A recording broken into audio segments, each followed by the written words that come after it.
Who cares about your content? Welcome to Tea at Taxevity, where you get insights from insiders, our many clients and friends. I'm Pramod Sharma, your actuary at Taxevity, and I help people with life and health insurance. Our guest today is Rob Campbell. Rob, what do you do when you're not being interviewed? Well, I've started teaching search engine optimization at Humber College on the Lake Shore. You can apply for the course. It's every semester. And I help my clients. I tell good stories, promoting their products and services on the internet.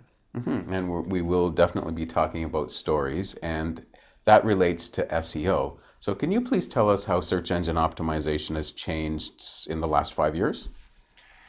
That's a good question, Pramod. Search engine optimization is always changing. Every day, I suspect there's someone who logs in to work on the search algorithm in some minute capacity, which over time makes larger changes.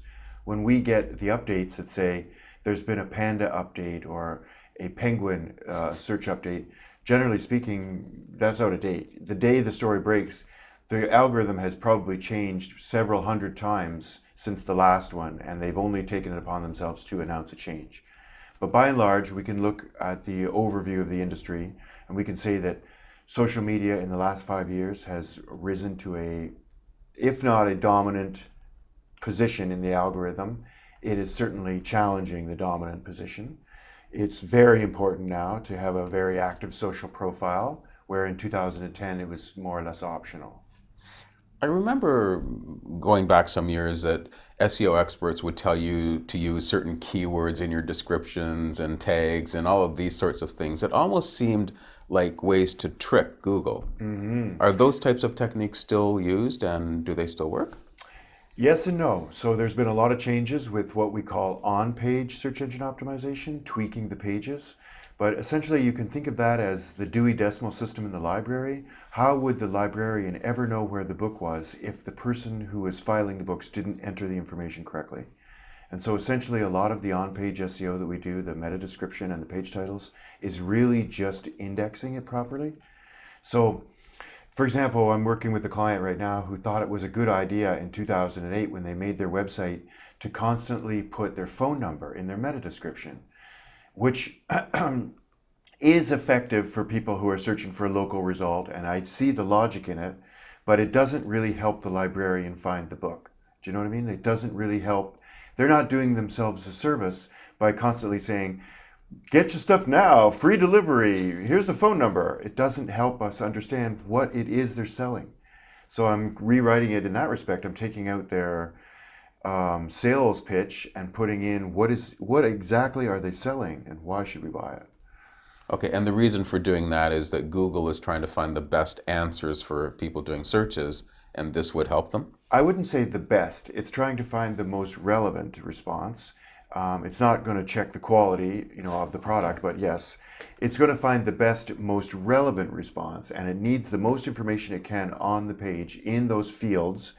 You just mentioned the word meta keywords, which, whether you mentioned it or not, but this is something that has changed in a big dramatic way, is that meta keywords are no longer a search factor because they were gamed, because it was the repository of unscrupulous behavior, in that people would stuff their pages with hundreds, in some cases, of these meta keywords, which, the more you add, the less powerful it gets. Even in 2010, or even before, when you were stuffing it with keywords, the more keywords you add, the less relevant a result they all end up being, but because it dilutes their effectiveness. However, now there's no machine and there's no human set to read meta keywords, with the exception of blog posts. Okay. What's key for being successful with SEO today then? Fundamentally, Pramod, and this is I tell all my clients, I start with every presentation I give, I start with this, and we should start as well. I say, it's fundamentally important to tell Google who cares. Google's number one question is, who cares? And you are obligated to go around and say, they care, they care. See how much they care? I can prove they care. In writing content that engenders comments, by getting Facebook likes, by getting your media tweeted, Instagrammed, pinned, etc., you can prove to Google through the venue of social media that people care about your content. And fundamentally, that is the most important thing. You have to answer Google's question, who cares? Okay, it sounds like you're saying that by who cares, you're showing that there is already an audience. There's an audience for everything.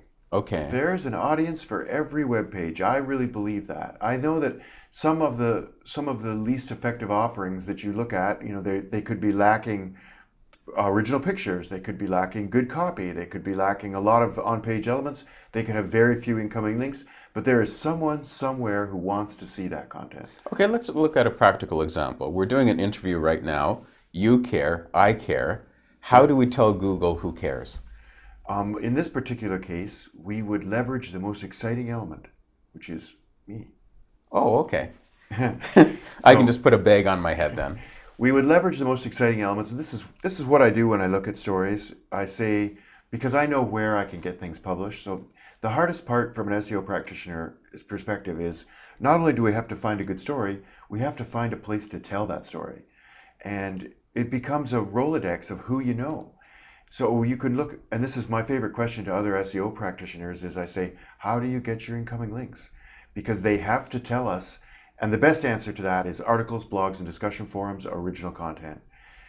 But having said that, I'm going to write articles, blogs, and discussion forums and promoting your content, you still need a vessel to put it in. You still need to have a story that people care about.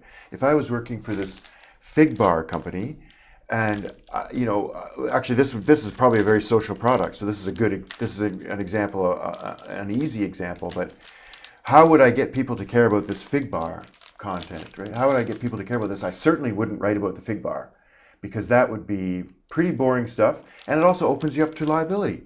What if I was to say, Wait a second, what liability could you have from a fig bar? because what if I'm not a representative of the fig bar company? Oh, I see. Okay. And so what if I could say, without knowing it, that this has raspberries, or maybe this has peanuts in it?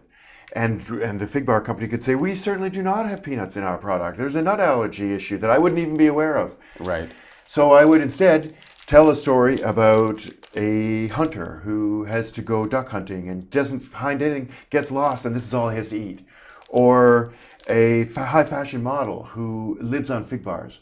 Or a Christmas gift box donation thing where the only piece of product that was eaten but consumed by the family was the fig bars. Or some vessel, true, hopefully, there's truth to it. Right.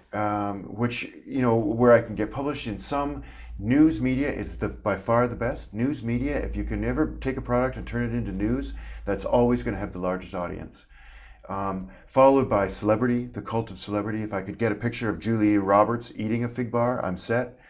There is Photoshop, you realize. I would never do that. No, Okay. I would not. I'm unscrupulous in other ways. How about that? I'm unscrupulous in ways that will never come back and bite me.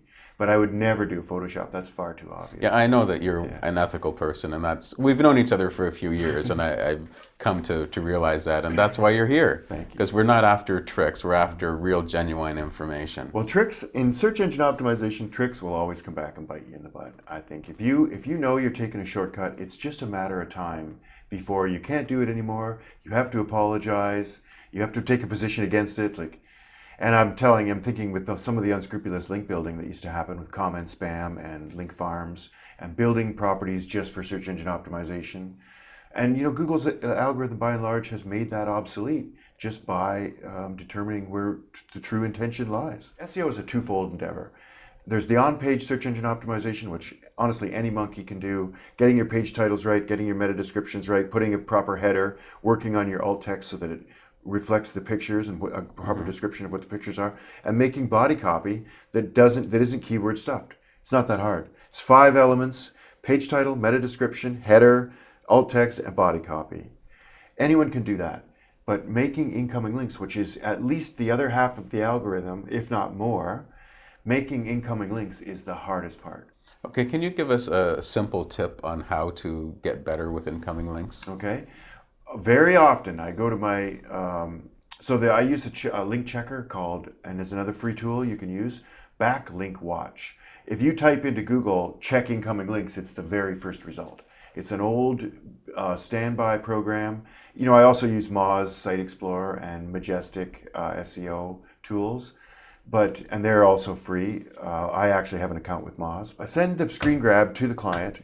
I use some other tools to check where they are. At the end of the day, my deliverable is, are you on the first page of Google for this keyword that you most wanted, the one we strategized for, or not? And if you're not there, is it my fault you're not there? Probably. And I'm going to take less money for that. What's your key message for the people watching today? Figure out your own story. If you know Google's question is who cares, try to figure out why people care about your value proposition, about your offering to society. Think of it in those terms. What am I giving society? What did my time on planet Earth actually contribute to the benefit of mankind? And emphasize that. If you're planting greenery, you should be keeping maybe a scrapbook of all the beautiful green spaces you've made. And you should promote that and tweet that and have a pin board, beautiful green spaces that I've helped make or that I've been part of or that I just appreciate. You should try to think of your offering in terms of what is your Wikipedia chronology, your history of your company going to say when you're done. Like, try to promote that, try to put that message out there. Google's question is who cares? Answer that question. Who cares? And why should they care? What's the best way for people to reach you? SMO Joe on the internet.